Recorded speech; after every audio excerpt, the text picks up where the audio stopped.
రోడ్డుపైన సాగిన పుణ్య మార్గం, బౌద్ధ భిక్షులకు ప్రేమాభిషేకం.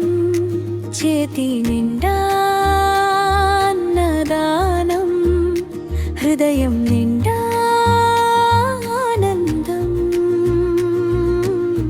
పాదాలు తాకిన మట్టి కూడా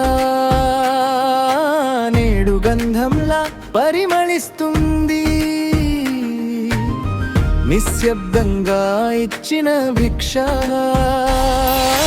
లోపల దీపంలా